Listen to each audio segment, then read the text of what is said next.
Selamat pagi Bapak Ibu Saudara yang kekasih dalam Tuhan. Nah, hari ini kita akan melanjutkan eksposisi kita dari kitab Yudas. Mari kita buka kitab Yudas. Kita baca ayat 17 sampai dengan ayat yang ke-19. Di khotbah terakhir, Bapak Ibu, itu khotbah yang ke-12, kita fokus kepada ayat yang ke-17. Hari ini saya akan mengajak Bapak Ibu untuk melihat 17 sampai dengan 19. Kita baca bersama-sama, cuma 3 ayat. Kitab Yudas, cuma 1 pasal, ayat 17 sampai 19. Kita baca sama-sama. 2, 3. Tetapi kamu, saudara-saudaraku yang kekasih, ingatlah akan apa yang dahulu telah dikatakan kepada kamu oleh rasul-rasul Tuhan kita Yesus Kristus. Sebab mereka telah mengatakan kepada kamu, menjelang akhir zaman akan tampil pengejek-pengejek yang akan hidup menuruti hawa nafsu kefasikan mereka. Mereka adalah pemecah belah yang dikuasai hanya oleh keinginan-keinginan dunia ini dan yang hidup tanpa Roh Kudus. Mari kita berdoa. Kami berdoa, Tuhan, kiranya Engkau hadir di tengah-tengah kami, memberkati kami ketika kami merenungkan firman yang kami baca. Tuhan, kami datang ke hadapan-Mu, Allah yang maha besar, Allah yang penuh dengan anugerah itu. Beranugerah dan berbelas kasihan bagi kami. Kami yang telah dikasihi sejak kekekalan, menerima cinta kasih itu di dalam sejarah melalui Kristus dan firman. Kami mensyukuri hal itu, namun kami juga berdoa Engkau yang memberikan sabat bagi kami untuk kami nikmati dalam relasi dengan Engkau. Kiranya menjadi Allah yang bekerja melalui Roh Kudus. Biarlah Roh Kudus Sang Pemberi firman menjadi Roh Kudus yang sama, yang bekerja mencerahkan pikiran supaya kami mengerti firman dan kami memiliki kekuatan untuk menghidupinya di dalam anugerah Tuhan. Berbelas kasihan bagi kami ketika kami merenungkan firman yang baru saja kami baca bersama-sama. Di dalam nama Tuhan Yesus kami berdoa. Amin. Bapak Ibu, sekali lagi ini adalah khotbah yang ke-13 dan di dalam khotbah yang ke-12 saya sudah sempat singgung di penjelasan mengenai ayat yang ke-17. Namun kalau Bapak Ibu perhatikan, hampir setiap kali mulai masuk dari ayat 4 sampai dengan ayat yang ke-17, Bapak Ibu akan mendapati bahwa saya sering mengulangi penjelasan yang dijelaskan di dalam ayat 1 dan ayat yang ketiga. Sekali lagi, saya sering mengulangi penjelasan di dalam ayat 1 dan ayat yang ketiga. Bagi saya ini harus terus diingatkan karena ketika Bapak Ibu dan saya masuk ayat 4 sampai dengan ayat-ayat yang terakhir, Bapak Ibu akan menemukan wajah gereja yang tidak ideal. Sehingga mau tidak mau untuk melihat betapa dalamnya gereja telah jatuh, betapa dalamnya gereja telah hancur, Bapak Ibu dan saya harus melihat bagaimana gereja di dalam kondisi terbaiknya. Ayat 1 dan ayat yang ketiga bercerita kepada saudara mengenai hal ini. Secara intensional memang sengaja saya mengulang-ulangnya supaya Bapak Ibu dan saya mengingat terus itu di dalam pikiran kita. Ada orang yang bilang begini, Alkitab yang kamu punya sekarang sudah bukan Alkitab yang asli. Tapi menarik bahwa mereka yang bilang Alkitab yang kita punya ini tidak asli adalah mereka yang tidak bisa menunjukkan kepada kita Alkitab yang asli yang mana. Sekali lagi, ini aneh. Kalau bilang Alkitab yang kamu punya palsu, harusnya dengan menunjuk kepada Alkitab yang asli. Biasanya serangan kepada kekristenan, Alkitab yang kamu punya itu sudah diubah-ubah oleh pemimpin gereja, jauh sebelum gereja modern ini ada. Tapi mereka kalau menuduh yang sedemikian, mereka harus menunjukkan Alkitab yang asli itu yang mana, supaya kita bisa menunjukkan kesalahan pada yang palsu ini dengan merujuk kepada yang asli. Tapi persoalannya adalah mereka tidak bisa menunjukkan yang mana yang asli. Maka kita tidak bisa bilang bahwa saat ini Alkitab ini adalah Alkitab yang palsu. Sebenarnya ketika penulis kitab Yudas menceritakan ayat 1 sampai ayat yang ketiga, sebelum dia ngomong ayat keempat sampai dengan ayat yang terakhir, dia tulis ayat 1 sampai 3 supaya saudara dan saya tahu wajah asli gereja, baru bandingkan dengan apa yang terjadi di dalam ayat 4 sampai dengan ayat yang ke-17. Dengan memahami ayat 1 sampai dengan ayat 3, saudara dan saya akan berhati-hati di dalam memperlakukan diri kita masing-masing maupun juga di dalam melayani dan memperlakukan gereja secara komunal. Ya, tadi Ibu Vera sempat singgung, saya bersyukur lihat di dalam grup itu kemudian para pengurus digerakkan oleh kepala rumah tangga kita tentu saja, Pak Anto dan tim, lalu kemudian hari Sabtu kemarin bersih-bersih di gereja ini. Ya, bagi sebagian orang itu gotong royong, bagi saya itu mengurus rumah Tuhan. Itu adalah sesuatu yang boleh saudara dan saya kerjakan, bahkan sudah seharusnya saudara dan saya kerjakan.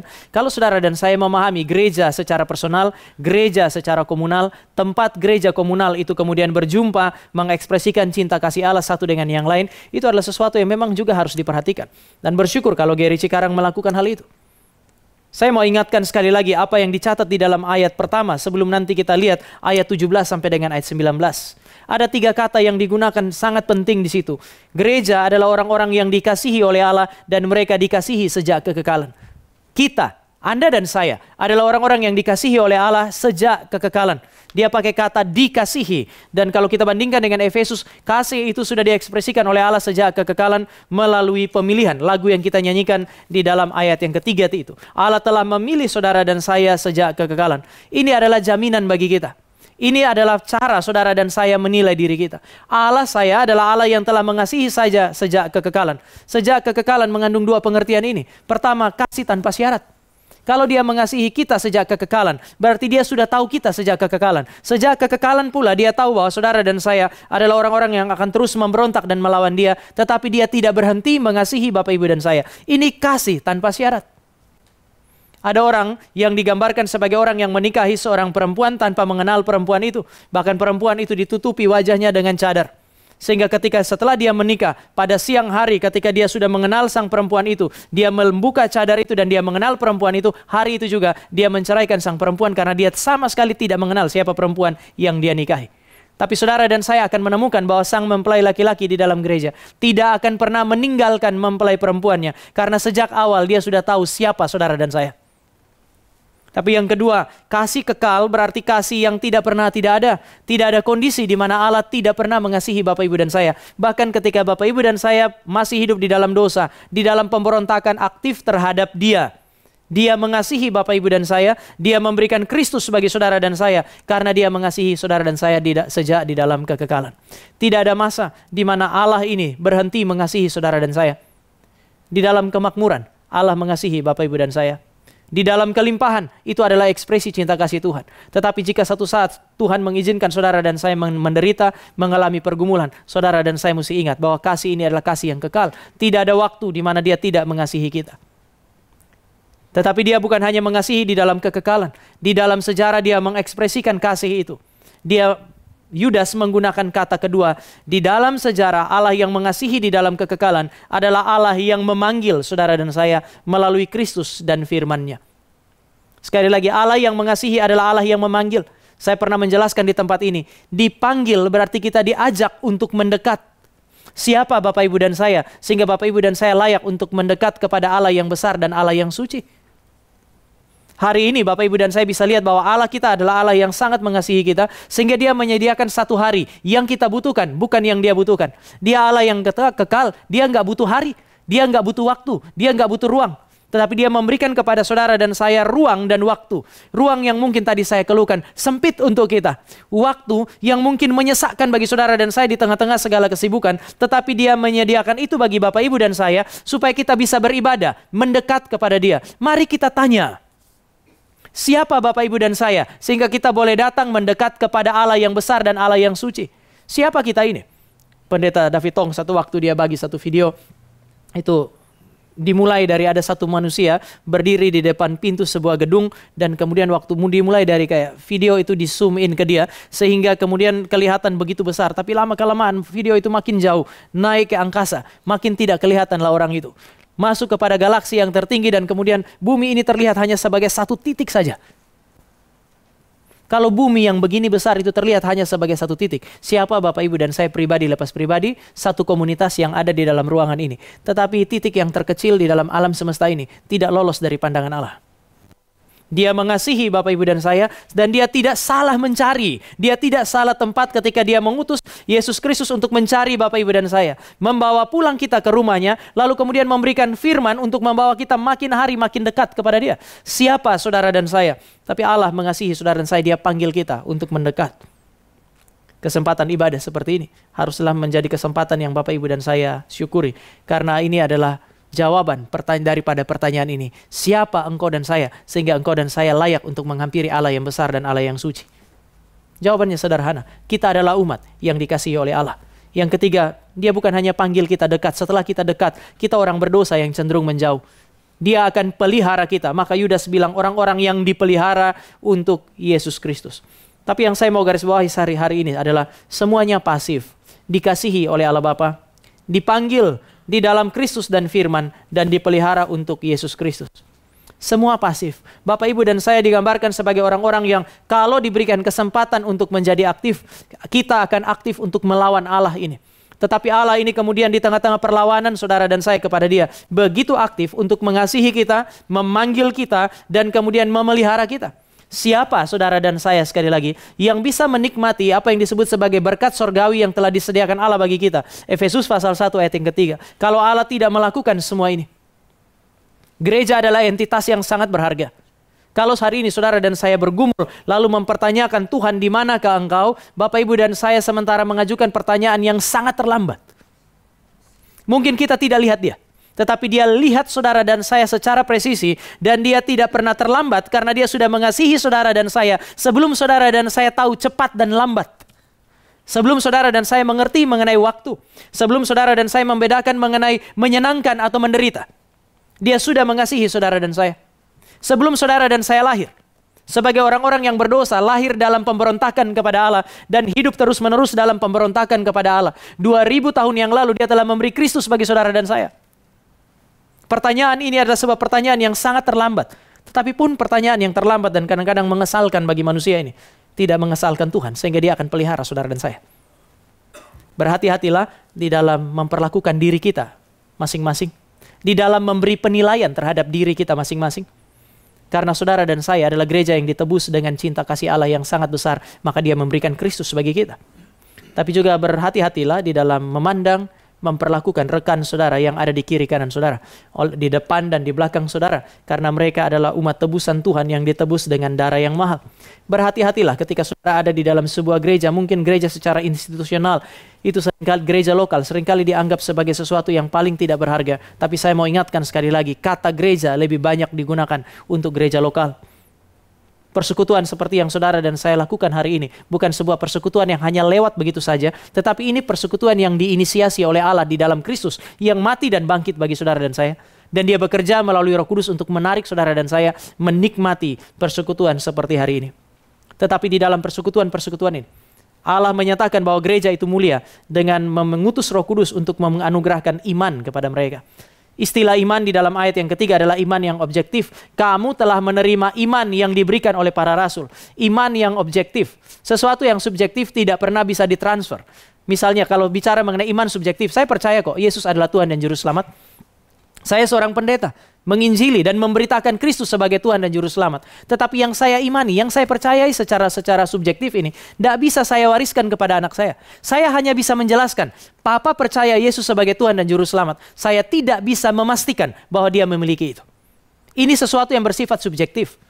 Tetapi kalau Yudas bilang ada sesuatu yang bersifat objektif sehingga bisa diteruskan dari satu generasi kepada generasi yang lain, maka dia sementara bicara mengenai iman yang bersifat objektif. Semua penafsir berbicara mengenai firman yang diberikan melalui para rasul. Dia bersifat objektif.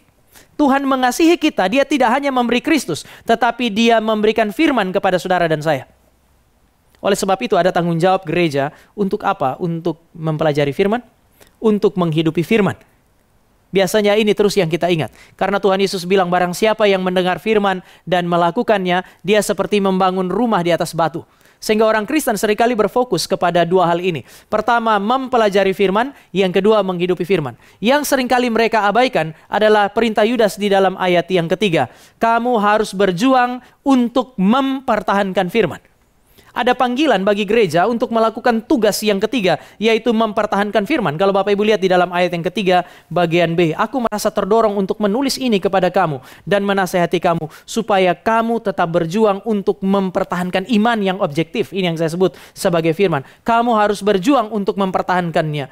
Bahkan kata berjuang, Bapak Ibu, datang dari satu kata Yunani yang biasa dipakai oleh orang Romawi yang dipengaruhi oleh bahasa Yunani hari itu untuk merujuk kepada para gladiator yang ditaruh di Koloseum. Mereka harus bertarung satu dengan yang lain, mempertahankan hidupnya. Mereka memperjuangkan hidup mereka. Ketika mereka dilepaskan berhadapan dengan binatang buas, mereka harus memperjuangkan hidupnya. Kata berjuang ini adalah kata yang dipakai untuk orang-orang yang memperjuangkan hidup mereka. Kita sudah terlalu terbiasa berjuang untuk hidup kita.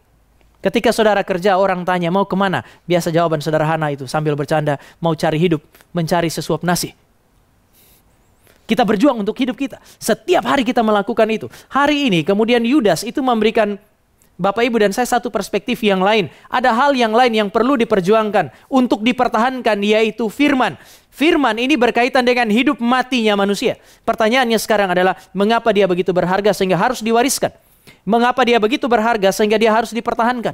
Ayat 17, dia bilang kamu harus ingat-ingat terus. Para rasul itu bersaksi mengenai satu hal yang sama. Mereka terus-menerus melakukan itu. Dan kamu harus terus mengingatnya. Sekali lagi, terus diberitakan, terus diingat, terus dipertahankan. Mengapa demikian?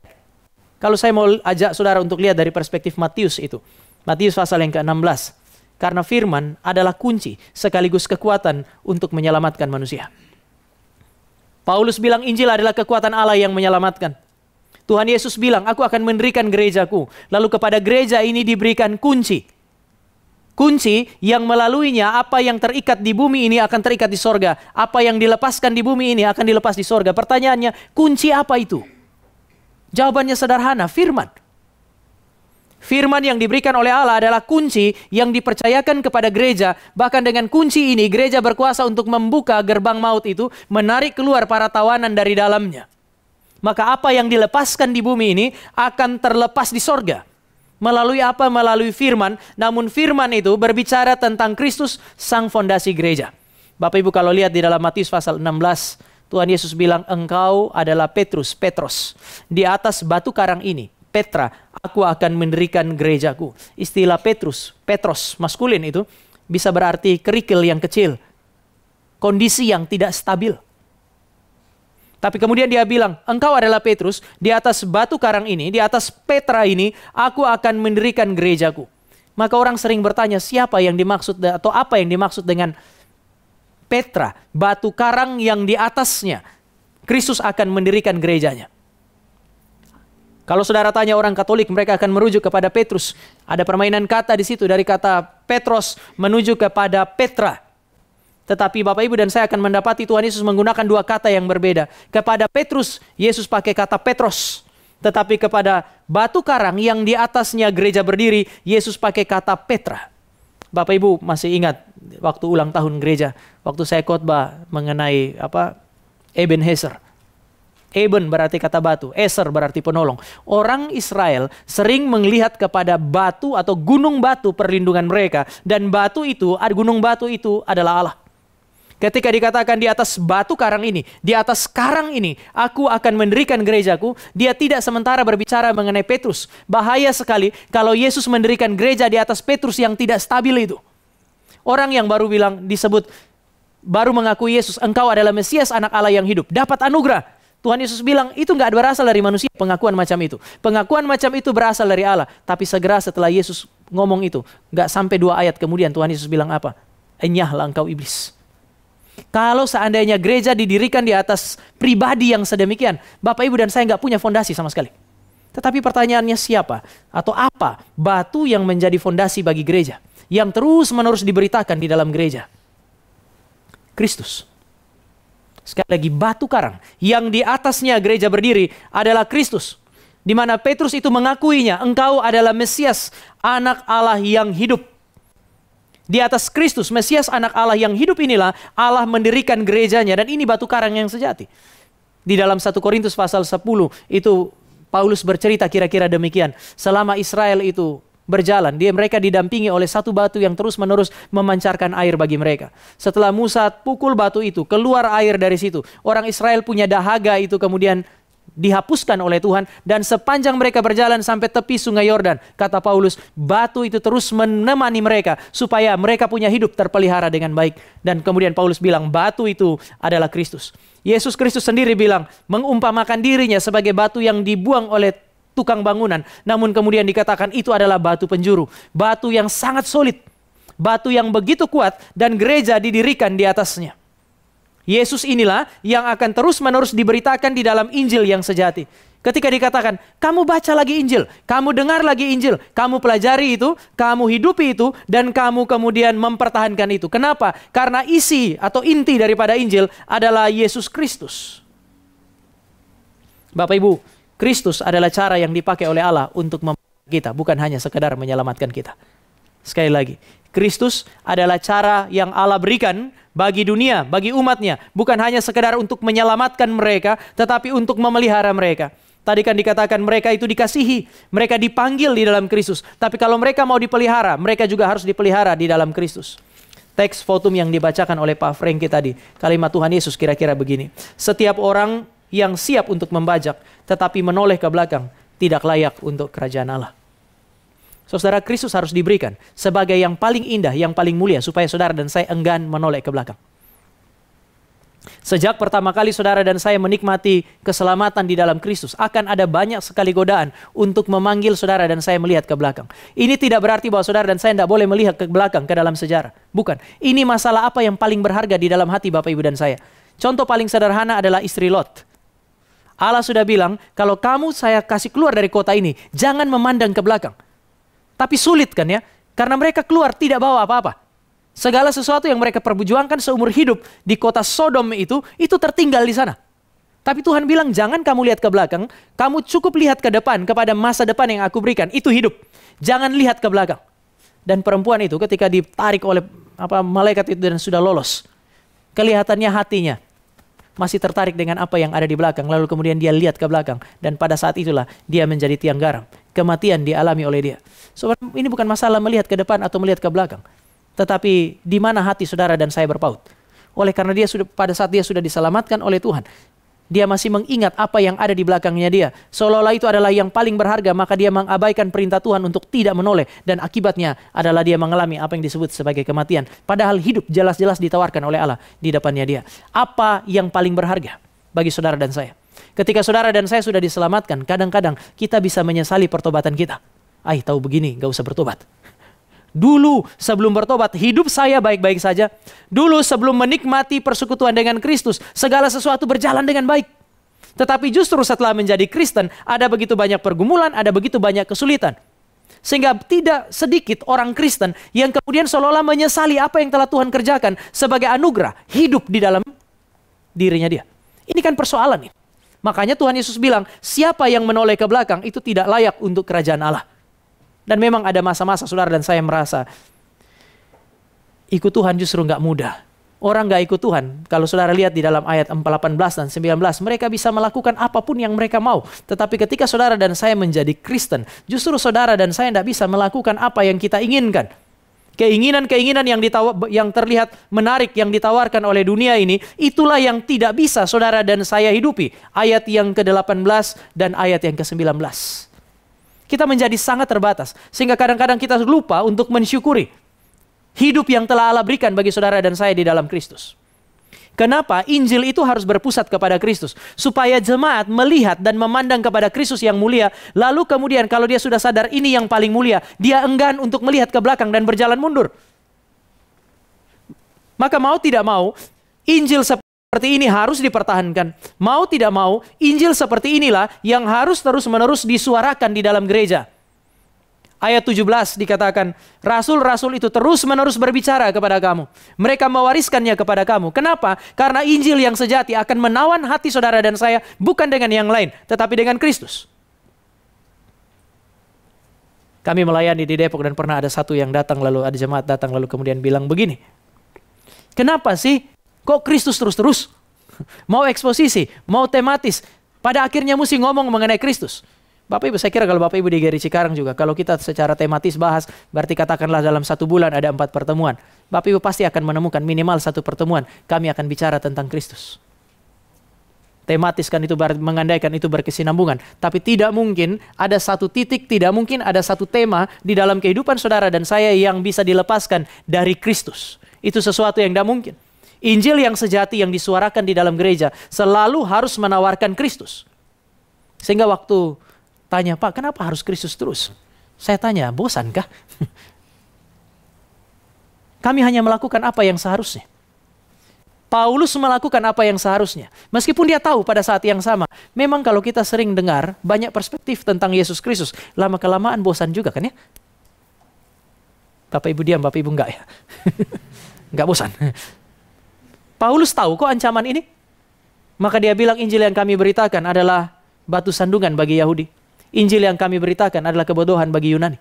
Tetapi kami tidak dapat memberitakan yang lain kecuali Yesus Kristus yang tersalib, yang mati, bangkit dari antara orang mati. Dia tidak bisa memberitakan yang lain. Kami pernah buka PA, waktu kami buka PA di UI, kemudian Bapak Ibu tahu orang yang paling sulit untuk diajak untuk terlibat dalam PA, bayangannya saya, karena yang buka 2015 itu adalah hamba Tuhan Reform, kan lebih gampang dong ajak anak-anak mahasiswa yang datang dari GRI. Dengan begitu kalau sudah ada orang di situ, ada 5 atau 6 orang, kita tarik 1-2 orang tuh jauh lebih mudah. Dibanding kalau hamba Tuhannya sendiri datang PA cuma 2 orang, mereka langsung hadapan dengan hamba Tuhan, kadang-kadang kan agak enggan. Tapi kalau ada anak-anak Reform di situ, 5-6 orang, lalu kemudian datang 1 atau 2 orang, mereka masih bisa lihat ada teman. Ini kan strategi penjangkauan sebenarnya. Sehingga waktu saya mulai PA, waktu itu saya minta supaya anak-anak GRI Depok itu, waktu itu masih MRI, kalian pergi cari pertama cari dulu teman-teman yang GRI. Dan mereka cari, mereka ketemu. Persoalannya adalah yang paling sulit diajak adalah orang-orang GRI. Dan ada satu jawaban yang menurut saya aneh itu. Kami sudah kenyang. Untuk apa PA lagi? Kami sudah kenyang. Begitu dengar kalimat itu, saya bilang sama anak-anak itu, jangan cari lagi, karena ini persoalan spiritual yang sudah sangat akut. Mereka butuh anugerah Tuhan untuk itu. Mereka memang nggak butuh pendeta. Kalau saudara merasa bahwa saudara dan saya terlalu berkelimpahan dengan firman, dan firman yang berkelimpahan itu bukan makin membuat kita makin lama makin lapar. Sebaliknya saudara dan saya merasa sudah cukup, saudara dan saya ada di dalam bahaya spiritual yang sangat luar biasa besar. Ini hampir mirip kematian spiritual. Aneh, saudara dan saya yang hidup dari firman, saudara dan saya yang diberi makan untuk bertumbuh dengan firman, saudara dan saya yang mau dipelihara oleh Allah dengan firman, saudara dan saya yang dibentuk identitasnya dengan firman, justru merasa cukup. Ini sesuatu yang janggal. Sehingga waktu saya dengar kata, sudah kenyang, saya rasa mungkin kita akan buang mutiara kepada babi. Saya bilang cari yang lain, gak apa-apa. Kita mulai dengan 3-4 orang, itu lebih baik daripada kita mulai dengan orang yang sudah merasa puas dengan kebenaran firman. Ini penyakit sudah akut. Kita sudah hampir tidak bisa menolong. Kiranya Tuhan beranugerah bagi dia.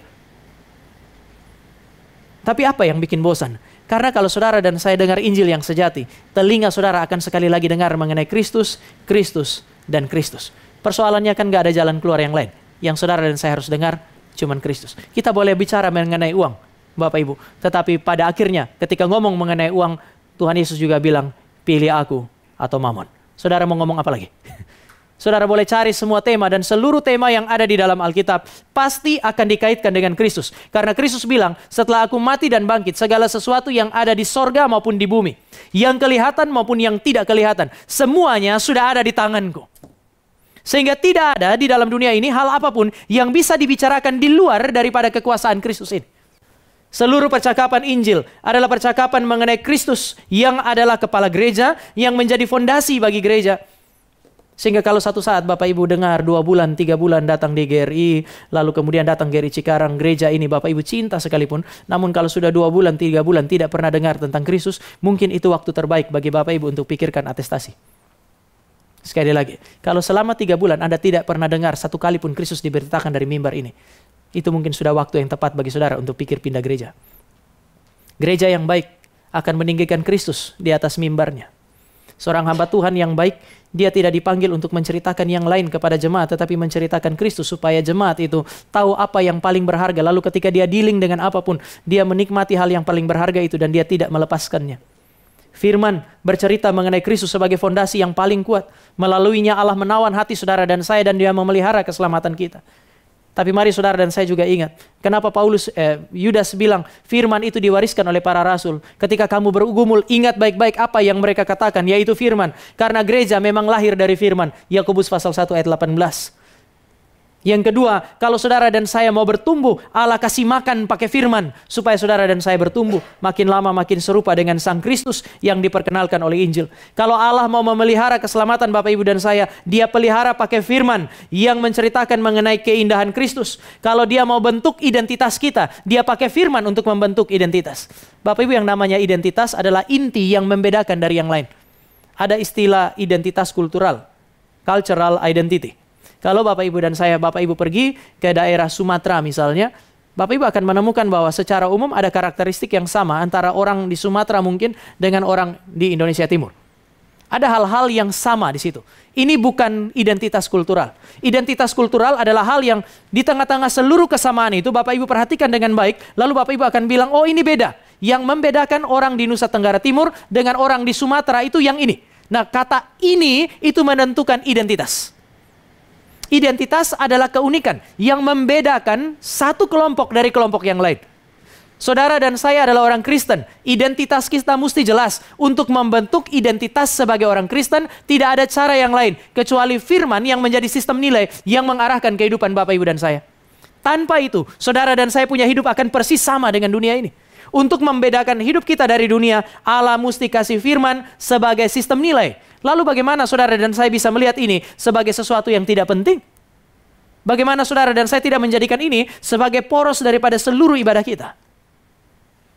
Dan sekarang, ketika dia bilang, coba lihat apa yang dikatakan oleh para rasul, lalu dia ngomong mengenai tanda akhir zaman. Sekarang saya mau ingatkan Bapak Ibu mengenai tanda akhir zaman. Apa saja tanda akhir zaman yang ada di dalam Alkitab? Banyak kan ya? Yang pertama adalah matahari menjadi gelap. Bulan menjadi darah. Bintang jatuh. Kalau saudara baca di dalam bagian yang lain, kemudian digambarkan lagi ada orang-orang yang kemudian diangkat. Ini tafsiran-tafsiran seperti ini tentu saja memang saudara dan saya tolak, tapi mari kita bayangkan kalau tanda akhir zaman itu terjadi. Matahari menjadi gelap, bulan menjadi darah, lautan menjadi kering, apalagi bintang-bintang jatuh. Kayaknya saudara dan saya tidak bisa menghindari malapetaka. Semua yang digambarkan ini adalah malapetaka. Tapi saya mau tanya, mana yang lebih mengerikan? Matahari menjadi gelap, bulan menjadi darah, bintang jatuh, laut menjadi kering, atau saudara dan saya kehilangan kebenaran firman? Mana tanda zaman yang paling mengerikan? Seringkali ketika orang bicara mengenai tanda-tanda zaman, mereka berfokus kepada semuanya ini. Matahari gelap, ya memang kalau matahari gelap meskipun kita punya toko namanya Matahari, tetap saja tidak ada pengharapan. Ketika bulan sudah menjadi darah, saudara dan saya tidak bisa lagi melihat keindahan alam semesta ini. Apalagi ketika bintang-bintang jatuh, sudah tidak ada lagi tempat bagi saudara dan saya untuk berlindung. Sangat mengerikan. Tetapi Yudas seolah-olah tidak peduli dengan tanda-tanda yang lain. Yesus Kristus dia khotbah, dia sebut banyak, tetapi ada satu tanda yang dia garis bawahi. Paulus sebelum dia mengalami kematian, dia berpisah dengan jemaat Efesus. Ada banyak tanda, tapi ada satu tanda yang dia bicarakan. Tanda zaman, tanda akhir zaman yang paling mengerikan, yaitu pekerjaan iblis yang luar biasa untuk menawarkan segala sesuatu kepada saudara dan saya, kecuali firman. Sekali lagi. Tanda zaman yang paling mengerikan, yang Yudas bicarakan, sama dengan yang Yesus tekankan, sama dengan yang Paulus tekankan, sama dengan Paulus tekankan, yaitu munculnya pengajar-pengajar sesat. Orang-orang yang mencemooh firman. Ketika mereka berbicara, mereka bisa menawarkan segala sesuatu yang memang saudara dan saya inginkan. Seolah-olah mereka lebih mengerti kita daripada Tuhan mengerti kita. Tetapi dia akan menawarkan segala sesuatu yang menarik hati kita, kecuali firman tentang Kristus. Salah satu tanda zaman yang paling berbahaya itu ini.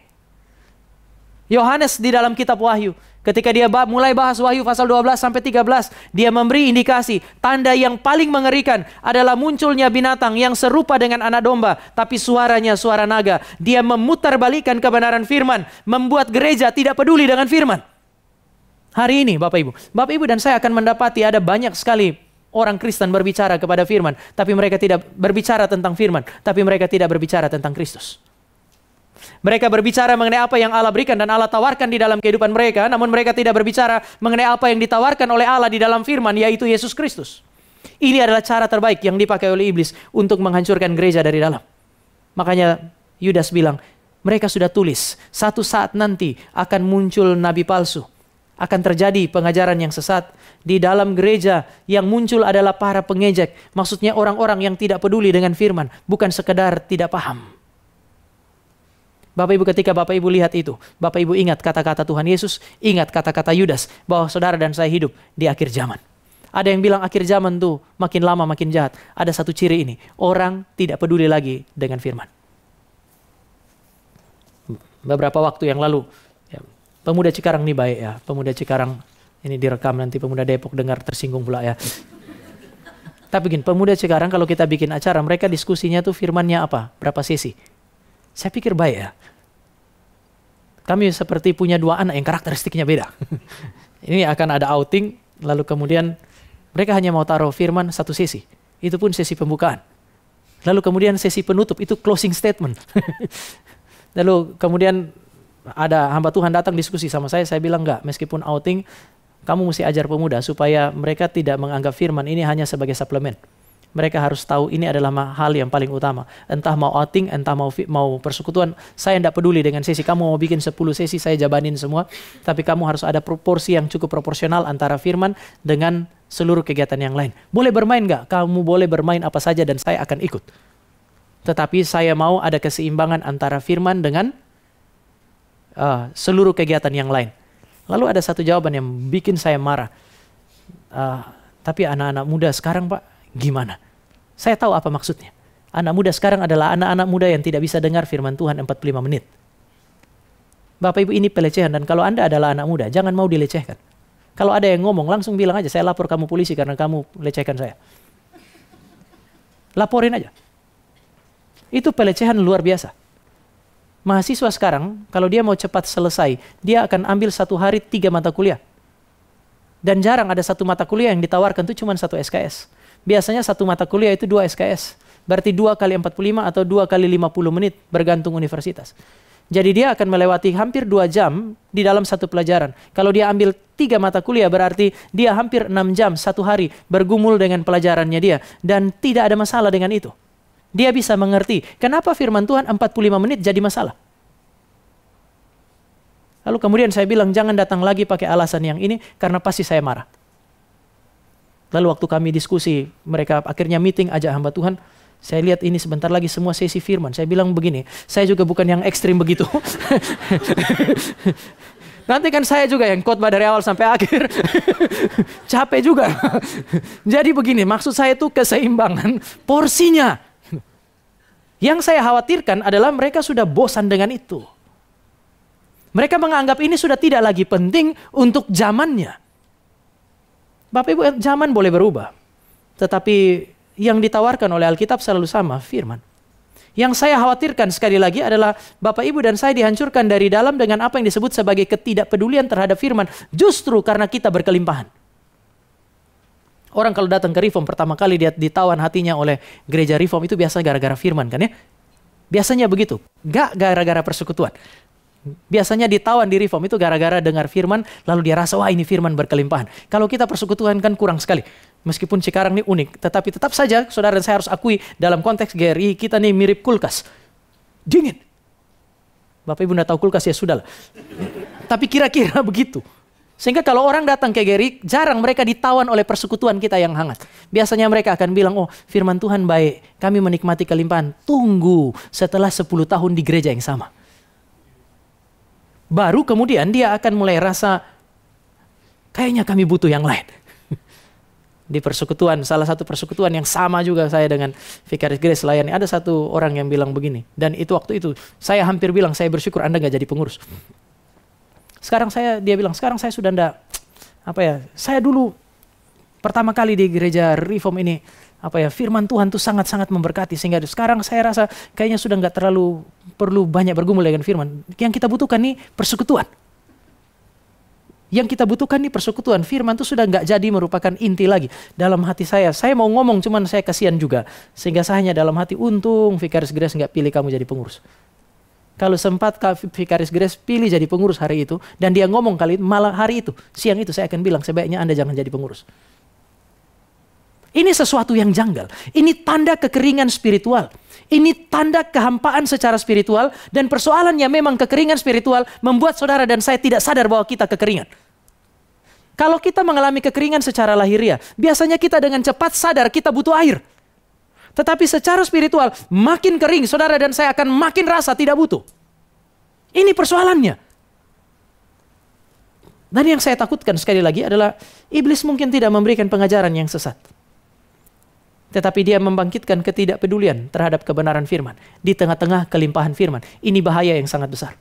Ini jauh lebih mengerikan daripada matahari menjadi gelap. Kalau matahari ada gelap, Allah masih berbicara kepada saudara dan saya. Kita jalan di dalam lembah kekelaman, tapi jelas dia ada. Kalau bulan menjadi darah, kelihatannya tidak ada pengharapan. Tetapi Allah yang adalah terang adalah pengatur masa depan. Saudara dan saya masih punya pengharapan kalau dia masih bicara. Sehingga saudara dan saya boleh kehilangan segala sesuatu yang ditawarkan oleh dunia ini, tetapi jangan kehilangan firman yang bercerita tentang Kristus. Kenapa nabi-nabi palsu disebut sebagai nabi-nabi palsu? Bapak Ibu bisa lihat di dalam ayat 19. Yudas itu begitu berani mengatakan orang-orang seperti ini tidak berdatang dari Roh Kudus. Mereka tidak berasal dari Roh Kudus. Kenapa? Pertama, karena hidup mereka tidak kudus. Roh Kudus adalah roh yang memberikan karakteristik yang unik di dalam kehidupan saudara dan saya, yaitu kehidupan yang kudus, yang tidak dapat ditiru sebenarnya. Kekudusan Kristen itu berporos dari dalam hati. Maka Tuhan mesti kasih hati yang baru. Kalau saudara dan saya kan bisa bandingkan, oh enggak, orang Kristen hidup kudus, orang luar yang bukan Kristen juga hidup kudus. Ya saudara menilai kekudusan karena kita manusia terbiasa melihat dari luar untuk menilai apa yang ada di dalam. Tapi Alkitab bilang Allah mengetahui hati. Allah itu ketika dia bilang mengenai kesucian, dia bukan ngomong dari apa yang tampak luar, tetapi dia mulai dari dalam. Ketika Tuhan Yesus bilang berbahagialah orang yang suci hatinya karena mereka akan melihat Allah, dia tidak sementara bicara mengenai orang yang hidupnya kelihatan cocok dengan firman. Dia lagi ngomong mengenai orang yang di dalam hatinya sudah Allah bereskan, sudah Allah bersihkan sehingga menghasilkan tindakan yang beres di luar. Ini yang membedakan Kristen dari yang bukan Kristen. Dia berbicara mengenai apa yang ada di dalam pertama-tama. Leon Morris itu mengatakan secara natural, saudara tidak bisa mengharapkan kesucian di dalam hati manusia. Ini cocok dengan Kejadian pasal 6 ayat yang kelima mengatakan segala kecenderungannya adalah jahat semata-mata sehingga mereka melakukan kejahatan semata-mata. Hatinya jahat maka dia melakukan kejahatan. Manusia natural sedemikian. Kecuali kalau Roh Kudus sudah bekerja menguduskan hati ini, menyucikan hati ini, memberikan hati yang baru bukan dari batu tapi dari daging. Hati yang lebih mudah untuk dibentuk. Butuh pekerjaan supranatural untuk memperoleh hati yang sedemikian. Sekali lagi saudara, saya tidak bisa menilai dari luar, tapi mari kita bicara dari dalam. Meskipun kecenderungan kita adalah melihat dari luar untuk menilai apa yang ada di dalam. Manusia begitu kan ya. Kalau Bapak Ibu ketemu saya, ngobrol sama saya, lalu kemudian lihat wajah saya muram, Bapak Ibu akan menebak apa yang ada dalam hati. Mungkin dia nggak senang ngobrol sama saya. Atau memang mukanya memang begitu. Tapi Bapak Ibu akan berusaha menebak apa yang ada dalam hati yang nggak kelihatan dari luar. Tapi arah Tuhan menilai saudara dan saya beda. Dia mulai dari dalam hati, baru dia urus yang ada di luar. Ini persoalannya. Saudara tidak bisa pakai kecenderungan kita menilai manusia untuk menilai Allah. Sekarang, Yudas bilang, mereka itu tidak berasal dari Roh Kudus karena hidup mereka lebih mirip dengan dunia. Tapi ini semua berasal dari dalam. Roh Kudus yang menguduskan hati tidak ada pada mereka. Sehingga pada akhirnya ini hanya akan menjadi mata air yang kotor yang menghasilkan ketidakkudusan. Tapi yang kedua Bapak Ibu, mereka tidak berasal dari Roh Kudus karena mereka tidak memberitakan firman yang berpusat kepada Kristus. Roh Kudus adalah roh kebenaran. Tuhan Yesus bilang begini, ketika aku pergi, aku akan mengutus penolong yang lain. Dan penolong itu akan bersaksi tentang aku. Sehingga salah satu ciri seseorang dipimpin oleh Roh Kudus adalah dia akan bersaksi tentang Kristus.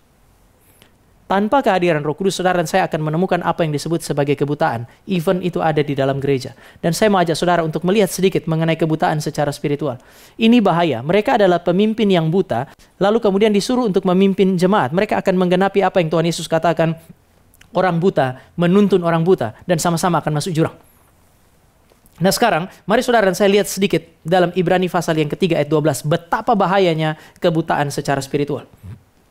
Ibrani pasal yang ketiga, saya baca 12, Bapak Ibu baca ayatnya yang ke-13.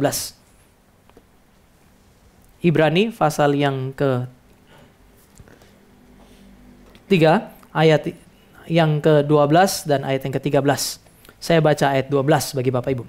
Waspadalah saudara-saudara. Bapak Ibu perhatikan, sekarang perintah untuk waspada tidak diberikan kepada orang luar, tetapi orang yang ada di dalam. Maka dia bilang, kamu saudara-saudara, waspada. Waspada supaya kamu di antara kamu jangan terdapat seorang yang hatinya jahat, yang tidak percaya oleh karena ia murtad dari Allah yang hidup. Ayat 13.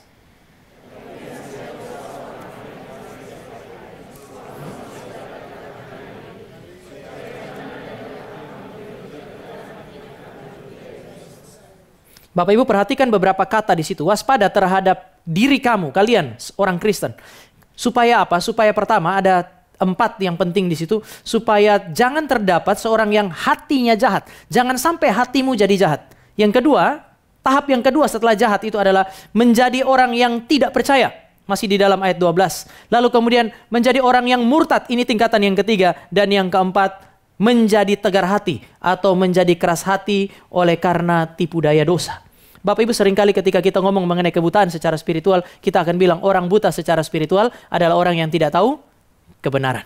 Tidak ada yang salah dengan itu. Memang buta secara spiritual berarti tidak tahu kebenaran. Tapi sekarang Bapak Ibu lihat, ini dibicarakan di antara orang Kristen. Berarti saudara dan saya yang Kristen, yang katanya tahu kebenaran pun bisa jadi disebut sebagai orang yang buta secara spiritual. Ketika 4 hal ini terjadi pada saudara dan saya. Pertama, dikatakan jaga kamu punya diri baik-baik supaya tidak ada orang yang hatinya jahat. Ini bicara mengenai kecenderungan hati yang jahat yang menghasilkan tindakan yang jahat. Semua tindakan yang jahat, even yang terlihat baik, itu berasal dari hati yang jahat. Sehingga ketika dia bilang kamu berhati-hati supaya hati tidak jahat, ini masih bicara mengenai kecenderungan yang jahat yang terekspresi di dalam tindakan-tindakan yang jahat. Jika tidak ada pertobatan, maka mereka akan masuk ke dalam tahap yang kedua, disebut sebagai tidak percaya. Tidak percaya di sini bukan berarti dia tidak percaya kepada Tuhan Yesus. Tidak mungkin, karena kalau dia ada di dalam gereja dan masih dianggap sebagai saudara, berarti dia adalah orang yang percaya kepada Yesus Kristus. Lalu kenapa dia disebut sebagai tidak percaya?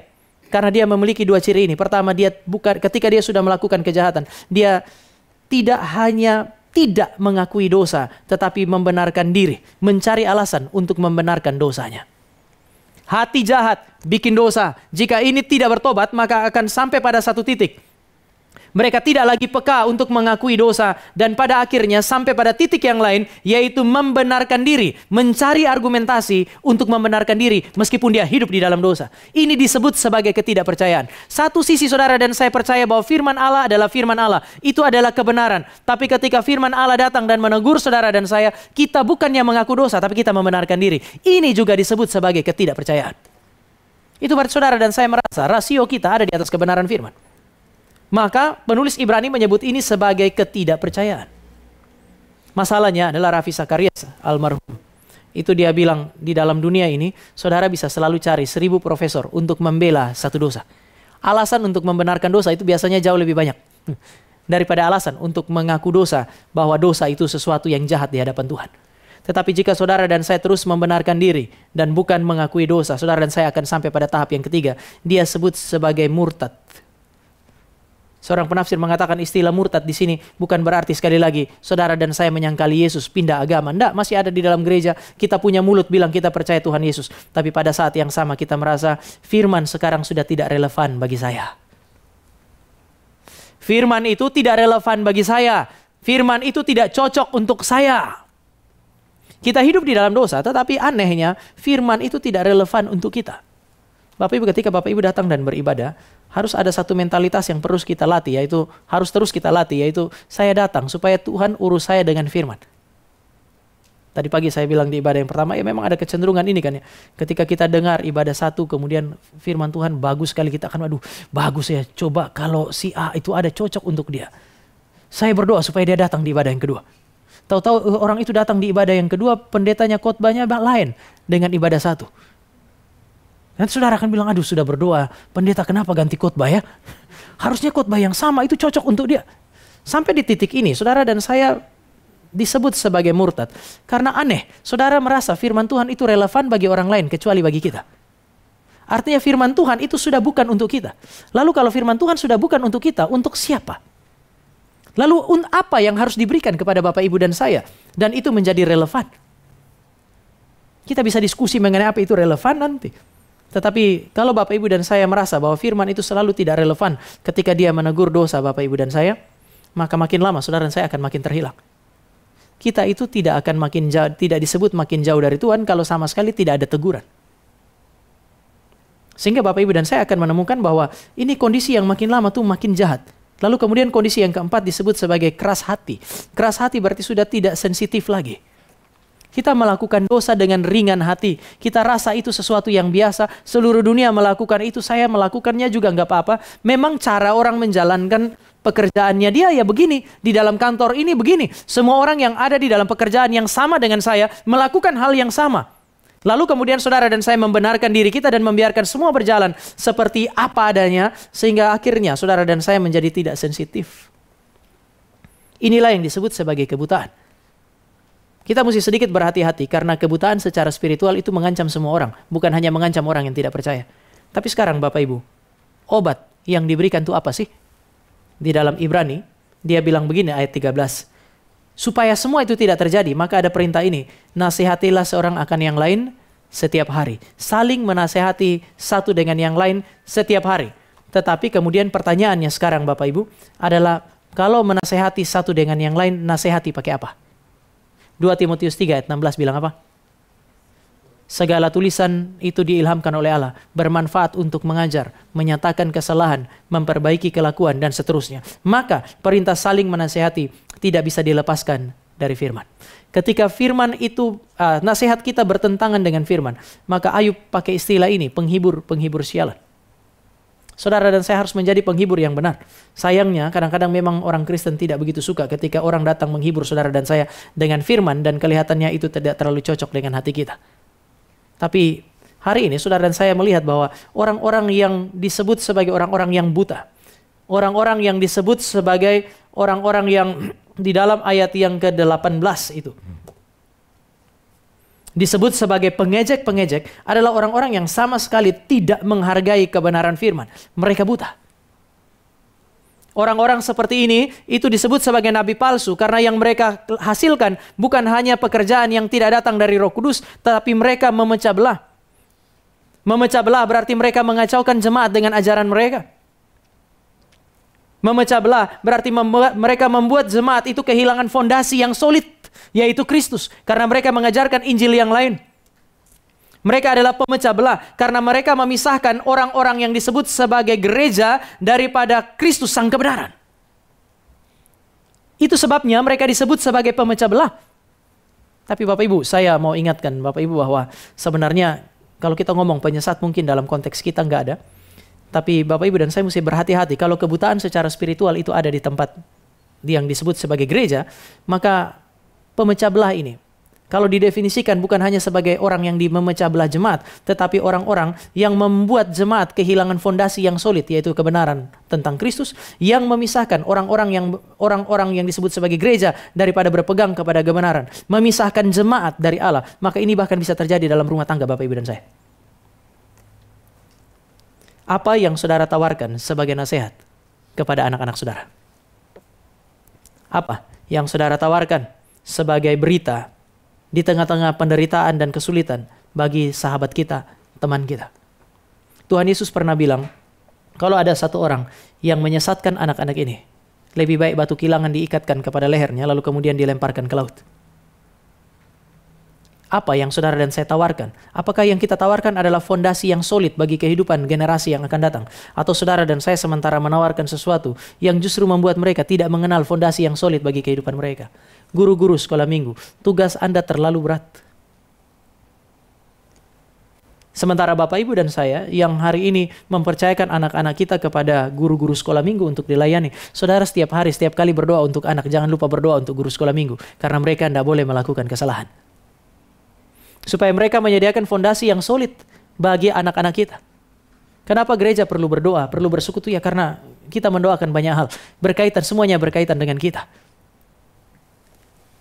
Kenapa Bapak Ibu perlu mendoakan hamba-hamba Tuhan? Supaya mereka itu tidak menjadi pemecah belah jemaat. Mungkin mereka tidak memecah jemaat ini menjadi 2 atau 3 bagian. Tetapi mereka tidak menyediakan fondasi yang solid yang menyatukan seluruh bagian rumah pada posisi yang seharusnya. Semua hamba Tuhan bisa tergoda untuk hal ini, untuk alasan apapun. Maka saudara perlu berdoa untuk hamba-hamba Tuhan. Perlu berdoa, anak-anak berdoa untuk orang tua berdoa untuk anak-anak. Dan sekarang saya mau tutup dengan mengingatkan Bapak Ibu. Jadi kalau kondisi kacau balau, ada para penyesat, ada pemecah belah, obatnya apa? Ayat 17 sederhana sekali. Ingatlah apa yang telah dikatakan oleh para rasul kepada kamu. Saking berharganya ini, maka di dalam kondisi yang sulit, kemudian disuruh ingat kepada firman. Nah sekarang saya mau tutup dengan mengajak Bapak Ibu untuk lihat bagaimana ini teraplikasi dalam hidup. Kalau kita ngomong penyesatan kayaknya jauh sekali. Bagaimana kalau kita ngomong sedikit mengenai pergumulan penderitaan yang bikin kita stres itu. Mazmur pasal 42. Signifikansi firman akan kelihatan di situ. Saya baca ayat yang keempat, Bapak Ibu ayat 5, ayat 6 sama-sama. Mazmur pasal 42. Di tengah-tengah pergumulan, firman itu akan menjadi sangat signifikan bagi Bapak Ibu. Saya mulai ayat 4. Air mataku menjadi makananku siang dan malam, karena sepanjang hari orang berkata kepadaku, di mana Allahmu? Ayat 5.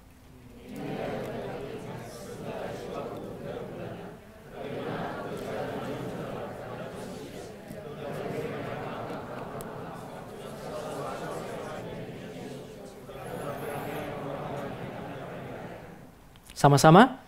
Mengapa engkau tertekan, hai jiwaku? Berharaplah kepada Allah, sebab aku akan bersyukur lagi kepadanya, penolongku dan Allahku. Bapak Ibu, ayat 4 dan ayat yang kelima adalah nasihat yang memang biasa diberikan kepada orang yang lagi menderita. Nanti Bapak Ibu akan menemukan ayat yang ke-6 adalah nasihat yang berbeda. Tetapi saya mau mulai dengan mengingatkan ayat 4 dan ayat 5 adalah nasihat yang paling sering kita jumpai ketika kita bergumul. Ketika kita bergumul, kita stres. Apa yang akan terjadi? Hamba Tuhan akan bilang, gak apa-apa, ngomong sama Tuhan. Kamu konseling sama saya akan ajak kamu berdoa. Nanti setelah kamu pulang, bicaralah sama Tuhan. Bicara sama Tuhan. Buka hati sama Tuhan. Akui dengan jujur segala keinginanmu. Akui dengan jujur segala ketakutan, frustrasi, dan pengharapanmu. Sampaikan semua itu kepada Tuhan. Dan memang harus begitu kan ya. Orang Kristen itu tidak boleh menipu diri.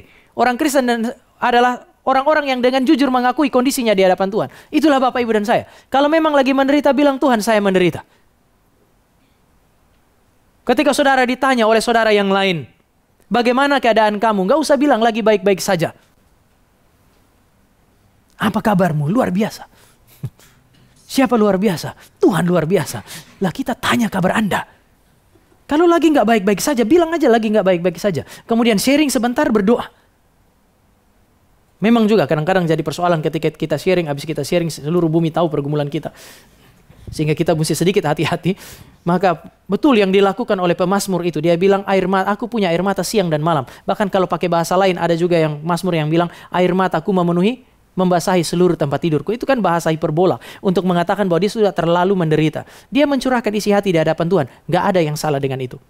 Yang kedua, ayat yang kelima, dia bilang dia mencari Tuhan. Bapak Ibu perhatikan konstruksi kalimatnya itu. Sangat menarik ayat yang kelima. Ini yang hendak ku ingat sementara jiwaku gundah gulana. Sementara gundah gulana ini. Sementara bergumul, apa yang aku ingat? Bagaimana caranya aku bisa berjalan maju dalam kepadatan manusia? Untuk apa? Mendahului mereka yang sementara melangkah ke rumah Allah dengan sorak-sorai dan seterusnya. Orang lagi dalam perarakan menuju ke rumah Tuhan. Itu seperti orang lagi naik pakai tangga. Kemudian Bapak Ibu sudah pengen sekali mau masuk dengar firman Tuhan. Orang masih berdesak-desakan di sana. Kita berpikir bagaimana caranya supaya saya bisa jadi orang yang paling depan. Saya bisa duduk dapat kursi dengar firman. Ini juga nasihat yang sering kali diberikan hamba Tuhan kepada saudara dan saya di dalam penderitaan. Cari Tuhan. Kalau menderita, cari Tuhan. Tapi mungkin Bapak Ibu dan saya akan jarang sekali mendengar nasihat yang ketiga ini. Ayat yang ke-6. Kepada jiwa yang tertekan, yang gadik gundah gulana itu, dia berbicara kepada jiwanya sendiri. Mengapa engkau tertekan, hai jiwaku, dan gelisah dalam diriku? Berharaplah kepada Allah, sebab aku akan bersyukur lagi kepadanya, penolongku dan Allahku. Salah satu hal yang dinasihatkan pemazmur bagi saudara dan saya bukan hanya mencurahkan hati kepada Tuhan. Bukan sekadar saudara dan saya mencari Tuhan. Tetapi saudara dan saya diminta untuk mendidik hati dan jiwa kita. Berbicaralah kepada hati dan jiwa kita. Inilah yang dikatakan oleh Allah, kuatkan dan teguhkanlah hatimu. Terlalu sering saudara dan saya itu mendengarkan hati kita di dalam penderitaan. Dan kalau hati yang menderita terlalu banyak bicara, biasanya cuma dua hasilnya. Yang pertama, mengasihani diri. Aduh kasihanlah, saya ini sudah terlalu menderita. Kayaknya di dalam ruangan ini saya yang paling menderita. Tidak ada orang yang menderita seperti saya dan tidak ada yang bisa mengerti saya. Sehingga kalau hamba Tuhan datang bilang, Pak atau Ibu, Tuhan itu baik. Bapak nggak alami yang saya alami sih. Coba kalau Bapak alami lah, lagi menderita dia doain, pendetanya menderita juga. Lah kalau kita sama-sama menderita, siapa yang menguatkan? Tetapi biasanya di dalam penderitaan, jiwa kita menjadi melankolis dan dua hasilnya. Pertama, mengasihani diri. Ini adalah kecenderungan jiwa yang lagi bergumul. Yang kedua adalah menyalahkan diri. Setelah saudara dan saya itu kemudian mengasihani diri, lama-kelamaan sampai pada tahap ini, memang semua ini salahnya saya. Seharusnya nggak begini. Sampai pada titik ini jika saudara dan saya membiarkan jiwa terlalu banyak berbicara kepada kita, maka mungkin orang akan bunuh diri karena situasi ini. Pemazmur mengajak saudara untuk mengambil jalur yang lain, yaitu berbicara kepada jiwa kita. Bukan mengizinkan hati kita terlalu banyak berbicara di dalam penderitaan. Saya kutip Martin Lloyd Jones. Seberapa banyak ketidakbahagiaan terjadi dalam hidup Anda, itu terkait dengan fakta bahwa Anda terlalu banyak mendengar diri Anda dan bukannya berbicara kepada diri Anda. Sekali lagi ya. Seberapa banyak ketidakbahagiaan yang terjadi dalam hidup Anda itu terkait pada fakta bahwa Anda terlalu sering atau terlalu banyak mendengarkan diri Anda, bukannya berbicara kepada diri Anda. Sebab itu ada perintah di dalam Alkitab, kuatkan dan teguhkanlah hatimu. Saudara cari konselor sehebat apapun, tetapi kalau kita tidak berbicara kepada diri kita, satu saat nasihat-nasihat konselor tidak akan berguna. Saudara cari hamba Tuhan yang paling sakti sekalipun, jika dia sudah kasih firman Tuhan, saudara tidak menguatkan hati saudara, semua nasihat itu menjadi sia-sia. Pertanyaannya sekarang adalah, kalau saya mau mendidik hati saya, berbicara kepada hati saya, apa yang harus saya lakukan? Saya baca tulisan dari John White, seorang psikiater Kristen. Dia adalah seorang psikiater, orang Kristen, mengintegrasikan ilmunya dia dengan firman. Dia tulis satu buku, The Mask of Melancholy. Bapak Ibu, saya bacakan kalimatnya dia, dan ini penting bagi saudara dan saya. Jika orang yang mengalami penderitaan masih punya kemampuan untuk berkonsentrasi, dia perlu melakukan penyelidikan Alkitab. Menyelidiki dengan sungguh-sungguh daripada hanya membacanya. Karena bagi orang depresi secara umum, pembacaan semata akan terhenti dan berubah menjadi sesuatu yang tidak sehat. Apa yang dia maksudkan? Ketika Bapak Ibu dan saya menderita menuju stres, solusinya bukan baca Alkitab, menurut dia. Jadi apa solusinya? Dia bilang menyelidiki Alkitab. Ini dua hal yang berbeda. Membaca dan menyelidiki itu dua hal berbeda. Membaca tidak mengandaikan mengerti di dalam kedalaman. Tapi yang dia minta adalah menyelidiki. Dan yang ngomong ini kan, yang menulis ini adalah seorang psikiater dan seorang psikiater Kristen. Mungkin saya kira ya Bapak Ibu dan saya perlu memberikan sedikit perhatian di sana. Solusi di dalam pergumulan bukan sekedar membaca Alkitab, tetapi menyelidiki Alkitab secara mendalam. Biasanya ketika Bapak Ibu dan saya ketemu orang bergumul, dia lagi stres, lalu kemudian hamba Tuhan datang, cerita Alkitab, apalagi hamba Tuhannya reform, dia eksposisikan Alkitab, apa yang akan Bapak Ibu pikirkan? Orang sudah stres, kasih firman panjang, berat lagi. Tambah stres lah dia. Jadi firman tidak Bapak Ibu dan saya lihat sebagai solusi. Bapak Ibu dan saya lihat firman sebagai beban. Sekarang sang psikiater ini mengatakan kepada saudara dan saya, selama saudara dan saya bergumul menuju kepada kondisi depresi dan masih bisa berpikir, yang perlu saudara dan saya lakukan adalah mencari firman di dalam kedalamannya. Sehingga kadang-kadang kita pikir, aduh dia lagi stres, jangan datang PA. Apalagi PA-nya di mana? Di gereja reform. Aduh, sudahlah, jangan. Pendeta reform itu rumit. Tidak ada solusi. Sehingga bahkan kadang-kadang kalau sampai pada kondisi tertentu, kami pernah ngobrol ya. Kenapa ya? Ketika jemaat bergumul, mereka tidak cari pendetanya di dalam konteks gereja reform. Ada yang bilang pendeta reform galak. Saya bilang enggak. Mungkin mereka pikir firman Tuhan memang bukan solusi. Setiap kali mereka datang, saya kira setiap kali kalau orang datang ngobrol, kita ngobrol ngalor ngidur. Ujung terakhirnya adalah satu ayat paling tidak. Itu bagian yang akan kemudian dibagikan, dikupas supaya kemudian jemaat itu bawa pulang. Entah dia lihat itu berharga atau tidak, tetapi itu yang harus terjadi. Supaya saudara bisa mendidik hati, berbicara kepada hati, meneguhkan hati dan berkata kepada pemazmur seperti ayat 6, mengapa engkau tertekan hai jiwaku dan gelisah di dalam diriku, berharaplah kepada Allah sebab aku akan bersyukur lagi kepadanya, penolongku dan Allahku. Itu hanya bisa terjadi jika Bapak Ibu dan saya membiasakan untuk mendidik hati kita dengan mencari kebenaran firman di dalam kedalamannya, bukan hanya sekedar sebuah pembacaan di permukaan. Kenapa firman harus dipertahankan? Kenapa firman harus dijaga? Kenapa firman harus diwariskan? Dan saudara dan saya tidak boleh membiarkan mimbar tidak menyuarakan firman yang benar secara mendalam. Karena firman adalah segala-galanya, di dalam segala-galanya. Mari kita berdoa. Kami datang dan kami bersyukur kepada Tuhan untuk firman Tuhan yang kami baca dan kami renungkan hari ini. Kami bersyukur karena Yudas sekali lagi mengingatkan kepada kami di dalam kondisi yang tidak ideal, bahwa kebutuhan utama kami adalah firman. Sehingga kami harus bergumul dengan firman, mempelajari firman, melakukannya, dan mempertahankannya bahkan dalam situasi yang tidak ideal. Ajarlah kami supaya kami tidak hanya berbicara kepada Tuhan di dalam doa-doa kami. Bukan hanya kami membiarkan orang-orang yang mengasihi kami berbicara kepada kami, dan bahkan membiarkan hati kami berbicara terlalu banyak kepada diri kami sendiri. Ajarlah kami supaya kami bahkan bisa berbicara kepada diri kami, menguatkan diri kami dengan kebenaran firman. Dan tolonglah supaya hamba-hamba Tuhan sesama kami di dalam gereja menjadi orang-orang yang sama-sama terus belajar kebenaran firman, supaya kami boleh mengenal firman di dalam kedalamannya. Dan ini menjadi cara Tuhan untuk menasihati kami, mengembalikan kami kepada posisi yang seharusnya. Ini doa kami, di dalam nama Tuhan Yesus kami berdoa. Amin.